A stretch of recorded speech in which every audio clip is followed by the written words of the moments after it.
और हजारों लोग आज कुंभ की धरती पर लापता हो गए हैं।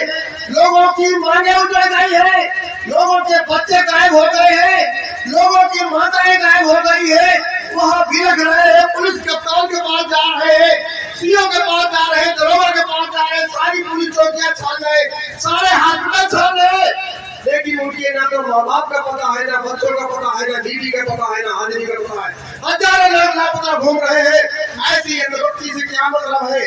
हमारे संत गुरु रविदास ने कहा था, जो आपके सामने आज का सब्जेक्ट है कि गंगा, अरे यदि आपका मन साफ है तो आपको गंगा नहाने की जरूरत नहीं है। यदि आपके मन में पाप है तो आप लाख बार गंगा नहाइए, लेकिन आपका ना मन शुद्ध हो सकता है, ना परिवार आपका विकास कर सकता है, ना आपका समाज विकास कर सकता है। ये मेरा चैलेंज के साथ निवेदन है।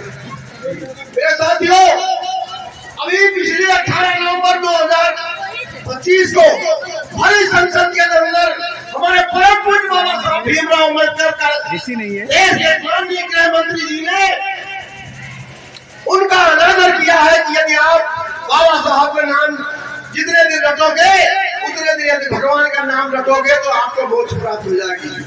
अरे मैं कहता हूँ आपको कि बाबा साहब ने संविधान में लिखा होता तो आपकी औकात नहीं थी कि देश के गृह मंत्री बन जाते, आपकी औकात नहीं थी। आज जितने भी बड़े बड़े पोस्टों पर पहुंच गए हो, चाहे हमारी माननीय देश की प्रथम महिला माननीय राष्ट्रपति महोदया हो, जिन्हें द्रौपदी मुर्मू के नाम से हम लोग जानते हैं, यदि बाबा साहब का संविधान न होता तो उनकी भी औकात नहीं थी वो आगे पहुंचने की। मेरे साथियों, में समय ज्यादा नहीं लूंगा, मैं बस एक बात आपके सामने रखना चाहता हूँ कि बाबा साहब एक बार जब हमारा देश 26 जनवरी 1950 में गणतंत्र हुआ था, बाबा साहब देश के पहले कानून मंत्री बने थे। उस समय हमारे देश में एक नया लड़का डीएम बोला था, जिसे कलेक्टर पहले कहा जाता था, डीएम आज बोला जाता है। आईएएस की डिग्री जो देश की सबसे बड़ी प्रशासनिक डिग्री होती है, आईएएस की डिग्री, वो डिग्री क्वालिफाई करके एक लड़का नया कलेक्टर बना था।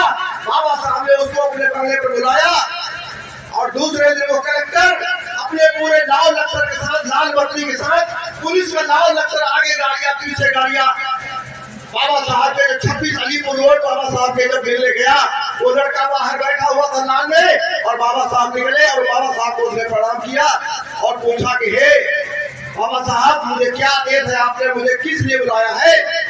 तो बाबा साहब ने कहा कि हे बच्चे, हे नए कलेक्टर, तुम जिस गांव से निकले हो, जिस अपनी पावन भूमि से आए हो,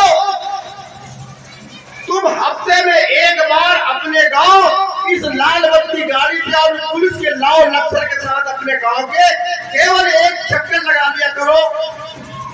तो उसने कहा कि बाबा साहब, इससे क्या निर्णय निकलेगा?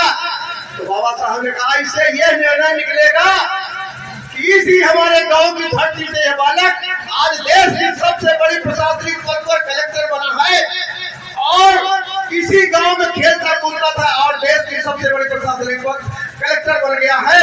तो उनके अंदर भी जिज्ञासा जागे कि हम भी अपने बच्चों को पढ़ाए और अच्छी शिक्षा दिलाए, और कल जाकर के वो भी इसी बालक की तरह लाल बत्ती गाड़ी में घूमे और पुलिस का नाम लश्कर उसके साथ हो, और वो भी बच्चा आगे जाकर के पुलिस प्रशासनिक या देश के आईएएस आईपीएस जब बने, डीएम बने, तो उनके अंदर जिज्ञासा जागृत होगी, वो भी अपने बच्चों को पढ़ाएगी और अच्छी शिक्षा दिलाएगी। मेरा सभी लोगों से निवेदन है कि जब तक आप लोग अपने बच्चों को अच्छी शिक्षा नहीं दिलाओगे तो आज के जमाने में आपकी शिक्षा सरकार खाई जा रही है, आपको शिक्षित होने नहीं दिया जा रहा है, आपके समाज की शिक्षा संस्थान से बंद किए जा रहे हैं। इसलिए मेरा निवेदन है कि आप लोग मेहनत करके अपने बच्चों को पढ़ाएं और उनको आगे बढ़ाएं।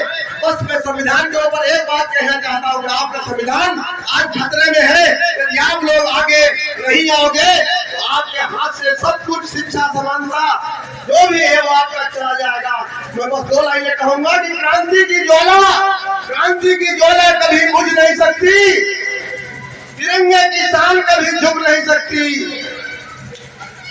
मैं कहना चाहता हूं, अरे तुम्हारे हिम्मत क्या है संविधान बदलने की? मेरे साथियों, बस यही निवेदन है कि आप लोग अपने बच्चों को शिक्षित करें। मैं इसी के साथ अपनी वाणी को विराम देता हूँ। नमो बुद्धाय, जय भीम, जय भारत।